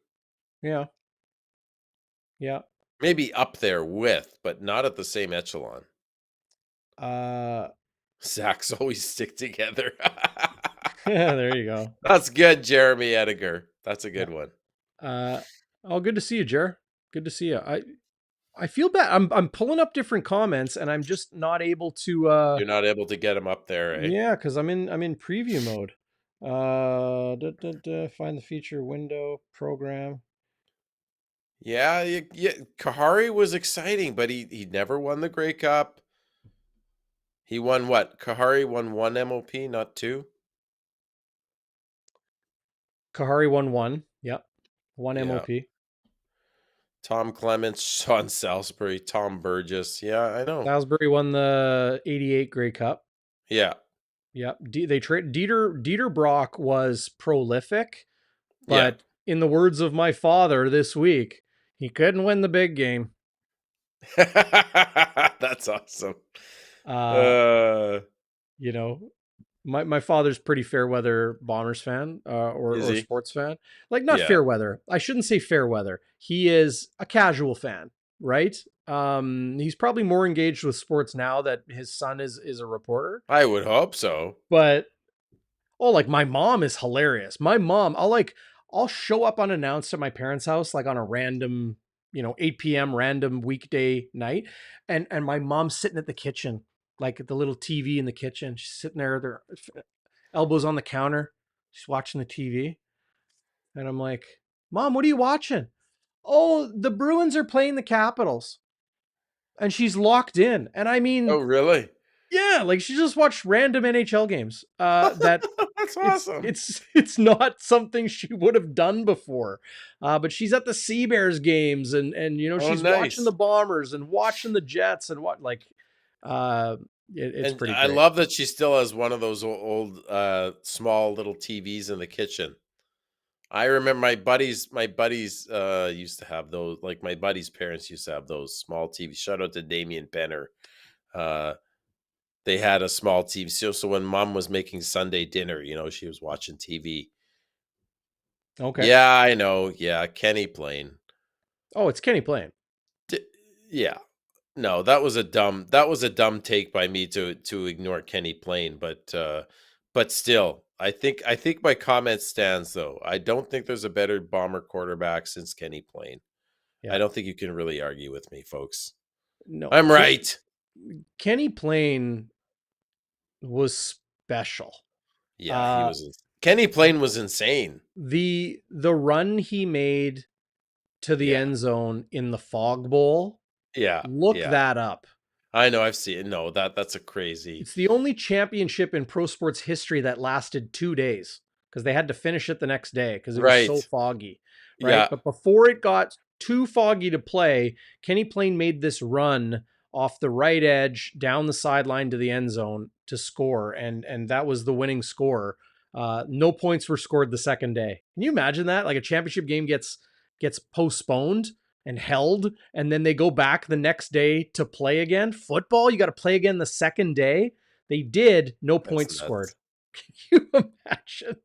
Uh, the Bombers. Here's a free plug for the football club. The Bombers have a hat in the Bombers store, and it commemorates the Fog Bowl. Like it's got this logo on the side commemorating the Fog Bowl. Oh, really? Was that the 58 Grey Cup or the 60? I can't remember. I think it's 61 or 62. Yeah. Yeah. I think. They had a sweet hat in the Bomber store today, which was in honor of Bud Grant, which was the old logo with the old W, sort of a Yes. thinner gold Lots font. of people were wearing that today. Ed Tate was wearing his. Oh yeah, Greg Mackling, a CGOB, he was wearing his. I love that hat. Good to see I should the come watch Grant a game logo. up there in the press box with you. Not with that jersey Stiff and chain, brother. with you Mm-mm. stiff. Show up in Nope. the jersey and chain and Nope. No and see fans what in the press. happens. I won't say no fans in the press box, but there's no cheering in the press box. If you're in the No, press box, you have to be a professional. yeah, I don't belong there No, I don't think. Look, whatsoever. I'll be honest with you. I don't think you want to be there. No, I don't. It is not as cool as everyone. Like I remember, like you're in the elevator sometimes at like Canada Life Center, and people are like, "Oh, you're going to the fifth level. Oh, it's fit," and I'm like, it's not cool up there. It's pretty boring. No, it's be beautiful. I'd be so bored. It's an Someone office. asked me a few weeks ago, "Hey, you should get your media credentials." I'm like, "Are you freaking kidding me? I'm not a media. I don't get media credit. I'm a fan. Come Yeah. on." Um, it's an office. Yeah, it's an office. Yeah, Exactly. yeah. Peter D is saying Fog Not quite Bowl a was in funeral. Not quite a 62. funeral, waiters, but not quite. Okay, I won't what are even say your game close. balls, buddy? What are your game balls? Yeah, so I gave one to Evan Holm Yeah. because I feel like he made a couple really really good plays and had his hands full with a really talented receiving core. They seemed to kind of go after him and Winston Rose that side of the field. He had my bonfire burning point, knocking that pass away from Lucky Whitehead in the first half. Um, another I don't know if I have another game ball. I mean, That's okay. You I don't have wanted to to. give well, people were telling me to turn down the sound effects. Oh, see, I turned it down. I'll turn it down a little bit more. Um, Happy Honker honorable mention to Jamarcus Hardrick for the camera work he did for TSN Yes. tonight. Uh, Yes. yeah. This is funny. The football to the groin, Kerwin Bell, legend. Uh, Love that. so, I mean, oh, I was going to say, if you haven't seen the Jamarcus Hardrick interview on Bonfire Midweek with myself and this guy over here, Zach Schnitzer, go check it out. Tons of fun. We talk about the city of Winnipeg quite a bit, but we talk a little bit of football too, and how, I had Jeff Hamilton of the Free Press tell me, he's like, it was really interesting hearing Hardrick's comments about change, like the way D linemen are changing the way they attack. Mm, Um, it didn't stand out to me at the time. mm-hmm. But yeah, interesting and entertaining and just fun we had with the man they call Yoshi, Jamarcus Hardrick. So get over to our YouTube page and find it. It's also on podcast. This is what's super easy. Okay. BonfireSports.ca. It's got links to everything. Everything. LinkedIn, YouTube, Twitter, or X, or whatever you want to call it. Facebook, all the podcast apps. Just look for Bonfire Sports, Bonfire Sports Winnipeg. You're going to find it there. Hammer in the house. They're saying Hammy's No Hammy's in the way. live chat. I just mentioned your name.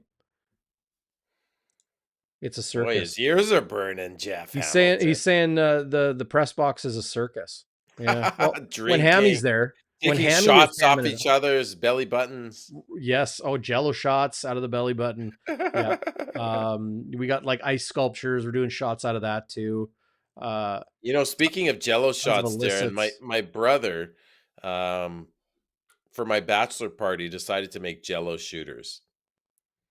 So here's what he thinks. Gross. He's thinking, okay, so Jello shooters, that's where you mix Jello powder with booze, right? Well, no, idiot. Like he didn't add water. It was all booze and Jello powder. Like you usually add a bit of water, right? You add water to the Jello powder and some booze. Right. He only added booze, only vodka. Would that even work? Does gelatin? Well, they looked like Jello shooters, and I 40%? Drank them like Jello shooters.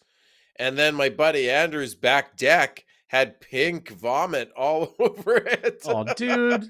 It was brutal. Why? Only on After Dark. I threw Dark. up so bad on my bachelor party. Oh my God. Dude. Yeah. Smoking cigars, cigarettes, other things. Illicits. Drinking Jello shot. It was bad. Cigarettes? What? Yeah, I know. Dude, it was my bachelor party. Yeah, cigarettes? Like for what? The bachelor party. For what? I can understand. This was a long time ago. You want to have a nice cigar? Okay, I get it. Yeah. Right? What brandy snifter or like a little scotch. Okay. Dude, my bachelor party didn't happen when I was 40. This was over 10 years ago. You've been married for 27 years, haven't you? I'm married for like 27, 28 years. It's your 40th birthday a couple weeks ago, and you've been married since you were 13. Yeah, I know. Yeah, exactly. Yeah, it was a child marriage. It was a arranged marriage. Steve keeps mentioning I didn't sit in section 128. I know. I gave it to my buddy Fede and his brother-in-law Andrew, and I sat in section 130 with my mother-in-law because her partner couldn't come. I missed 128, but I'll be there next time. So I do want to pull this up here. Okay, hang on.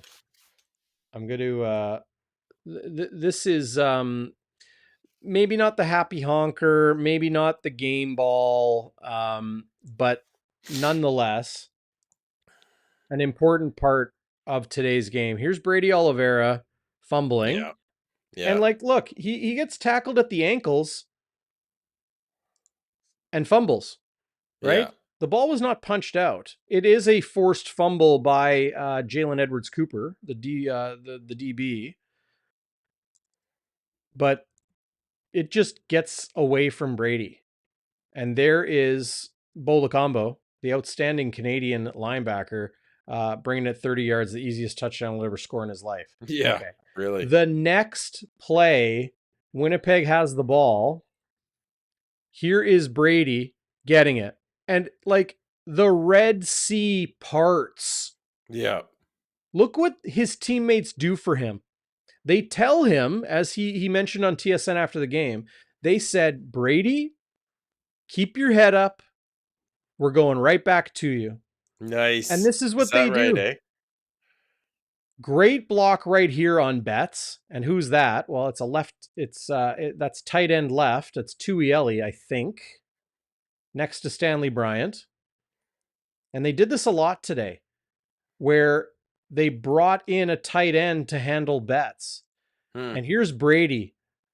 The Red Sea parts. Yeah. And he has speed. Don't tell me Brady Oliveira don't have speed. He has speed. He can explode through a hole and score. And I mean, it helps when your team blocks like that for you. Damn, But look at Brady those. Look at Oliveira those. Yeah, went right back to him. I love it. I love that they went right back to him. that's awesome. I love that. I love that anecdote you got there, Darren, that they said, keep your head up. We're going to go right back to you. Yeah, That's great that's what he stuff. told TSN after the game. Yeah. That's awesome. Well, hey, that pretty much does it. I don't think we missed anything tonight, did It we? does it. I think we've tortured people enough. Yes. Well, not as bad as the Winnipeg Blue Bombers tortured their opponent tonight. 50 burger. Seriously, it was like a Cruciatus curse there. It was A like they went what? Cruciate. Don't you watch? Don't you a Harry Potter fan? No, The Cruciatus curse. Oh, that's like it's one of the forbidden curses for the magicians in Harry Potter. I You know, don't you know do that. the Cruciatus. It means you torture. It's a torturing spell. Okay. Very, very, very bad. Or as Trump would say, very, very, very bad. Don't Very bad. do that. I Okay, know it's I won't after do dark, but don't do that. that. Don't do that. I can't even do a good Donald Trump impression. I won't try again. That's the last Yeah. time I'll do that. I'm going to pull up Too far. somebody with a 250 area code is calling the Bonfire hotline right now. We're still live. Sorry. Well, someone Um, from Vancouver or Victoria. I think 250 is Victoria. yeah, that could be.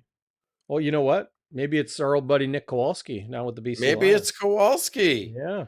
Or maybe it's Noah who should be wearing the goat horns for Maybe picking for cheering for BC tonight. the other kind of goat. THP Power says, "Can you pull up the Willie Jefferson so-called horse People collar?" just aren't letting this go, DB. That's okay. Here it is. Here it is. Oh, I you've got it got for it. you. How I do you got it. pull these up? How do you just pull them up Oh, like that? just uh, internet wizardry. This is incredibly high quality video from my phone on the screen of an iPad. So forgive it. But here's Willie Jefferson coming off the edge, and he's going for Dane Evans. And there's his left hand on the top of the shoulder. Okay. Now, if it is anywhere near the collar of the jersey or collar of the shoulder pads in the jersey, it's an illegal penalty. And right there, that's a horse collar tackle because he's grabbing the collar of the jersey. Here's a better look at it. Right there. Oh, that's pretty compelling. This look right here is about as clear and evident. That's a horse collar tackle. That's his name bar Yeah, right that looks there. like a horse collar. It's a horse collar tackle. It's a horse collar. Yeah. Okay, when you have the incontrovertible evidence, video evidence like you pull up there, Mr. Tech Wizard, it's pretty hard to argue at that point. Yeah. Yeah. Yeah. It's above the name Still bar. though, still it doesn't look like he used the collar to pull him down though, you know what I mean? Oh, dude. Oh, on that angle it does. On the other angle you just showed him. This angle, it looks like he's already coming down to the ground when he Yeah, but grabs like the he should collar. be able to escape. But oh no, Willie Jefferson's holding me by the back of my jersey. Like, come on. Boy, you just took all the fun out of it. Come on, you know us Winnipeg fans like to have conspiracy theories and hate the zebras and no, they're against us. Everybody's against us. Yeah. Well, hey, and you know what? TP Power, appreciate you, just Yeah.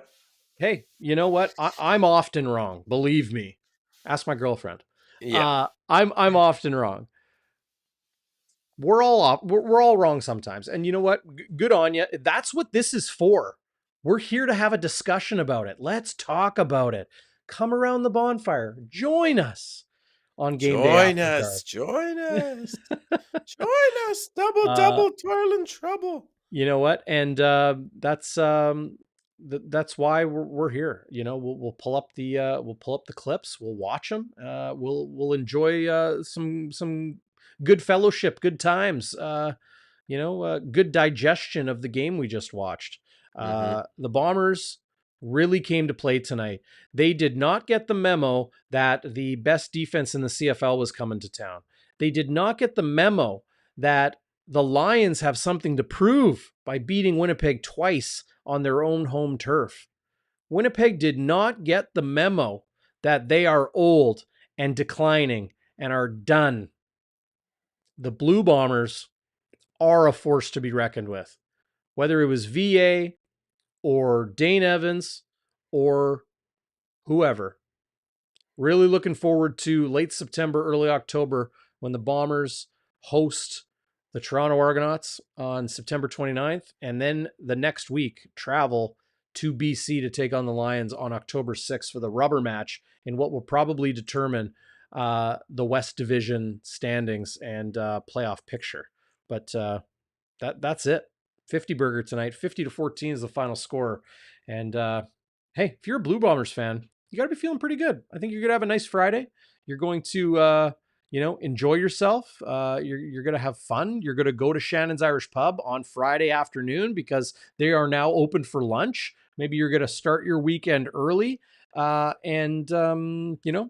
and after the Seabears game, before and after every Blue Bombers game, every Jets game, specials on food and drinks, 21 beers on tap, including many of your local favorites, and such good food. If you've never been, they are underneath the streets, literally underneath the streets. Eclectic, unmatched atmosphere, 175 Carlton Street.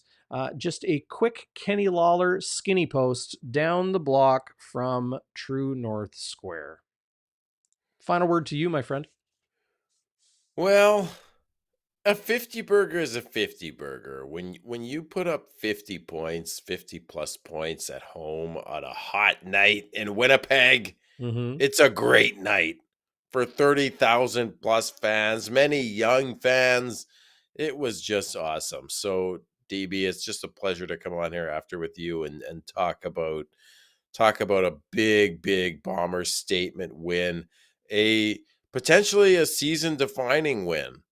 We may look back on this game as the game that turned, not that season was going south by any means. They were 5-2, but we may talk about this game, if we get to the Grey Cup again, and if we win it, we may talk about this game as sort of the on-ramp, right? Or the pivot, right?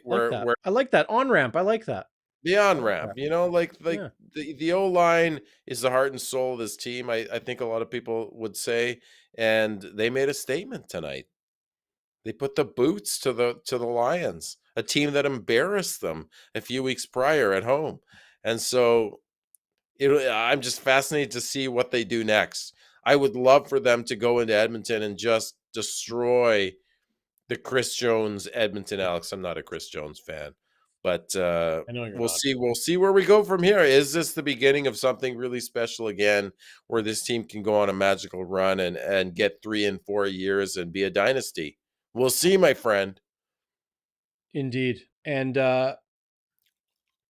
there's lots more to come. This Blue Bombers team is going to be playing entertaining football all season. So in the words of Waiters, good to see you, buddy. Thanks for the text on the Bonfire hotline today. We'll be back on Tuesday for the midweek show, says Waiters. Yes, we will. Midweek goes Tuesday live at 7:30. Walby joins me for Game Day Winnipeg and our pregame show here on Bonfire. Wednesday at 3 o'clock, immediately following Winnipeg Sports Talk. So be sure to check them out all week. And then the postgame. Zach, you and I following Elks Bombers on Thursday, August 10th. Oh my gosh, it's already August. Can you believe it? But you and I'll get the postgame going, Game Day After Dark, just like we did tonight. Great to see everybody in the live chat. Spirited conversation. Yep, great live chat. Yeah, great to see everybody. Be sure to hit that thumbs up. Tell your friends. Give us a share on social media. That would be awesome. But give a thumbs up, comment if you're listening or watching to this afterwards in your podcast app. Leave a review. That would be cool. Send it to your pals. Send it to your mom. She wants to watch. Of course she does. No? Your mom watches, I bet, Darrin, right? She watches every show? Insists on watching live. Insists. Hi, Mom. Go to bed. She should get in on the chat. Go to bed, Mom. Bauming. It's almost, what's that? She should get in on the chat. she's got a great handle, right? Because she signed up for a YouTube account because it's easy. If you're not able to give the thumbs up, it's easy. Just get a Gmail. Everybody else, it's 2023. Okay, Hotmail sucks. If they haven't, if your good friend that gives you the hard truths in your life hasn't told you yet, Hotmail is embarrassing. Okay, get a Gmail like everybody else in the 21st century, and then you can sign up to YouTube real easy. Click, click, boom, it's done. And then then you can leave a thumbs up and a comment, and you can get in the live chat and join Like us. Tom Halleck, the voice of Yes, the voice of probably the is he the fun guy up there in the the press fun guy. box? Well, he's Fun guy? the mushroom guy. No. Tom Halleck is calling it. He is the press box announcer at IG Field, the press box inside the Bob Irving Media Center, the Two Jacks press box. That's right. Tom Halleck rocking the mic every single home Yeah. game, as he He always does a does great so job. well. Him and Bob McGregor, they're a great Yeah. tandem. Yeah. I'm not throwing shady at Kabilas. I'm not. But you got to get your dad in, you got to start working on your dad. If he's just like all about the NFL and he's like, he'll watch a blue, come on, man. Tell him to call me. 816 tips. 204-816-8477. Yeah, I mean, I'll take the call. So call. Anyway, everybody, enjoy your Friday. Get to Shannon's. They're open for lunch before and after the Seabears game. The Seabears game is going to be lit, man. I'm so jacked for that game. And then Saturday morning, I'm going straight home to bed after that. I'm going to try after that. Are you calling the Seabears Seabears game tomorrow? I am calling, I'm doing the PA. The Nice. starting lineups and the Teddy for 3, let's go. There's going to be 10,000 plus. Upper deck is open. Canada Life Center is going to be a scene, man. It is going to be the spot. Seabears inaugural season, playoffs. They got the league's leading scorer in Teddy Allen. It's going to be the spot. So I'm going to go home after that game, try to get some rest. I doubt it. But then in the morning, I got to hop on a bus with the Winnipeg Rifles. We got a preseason game against the Regina Thunder in Brandon. So the sports weekend continues. I hope you all have a better weekend than I have upcoming, because it's going to be a long, tiresome one. Yeah, but I'm having fun. I'm never going to complain. I'm never going to complain. Yeah. Okay. Final word to you. You know what to say, man. You know what to do. I know what to do. Sayonara, everybody.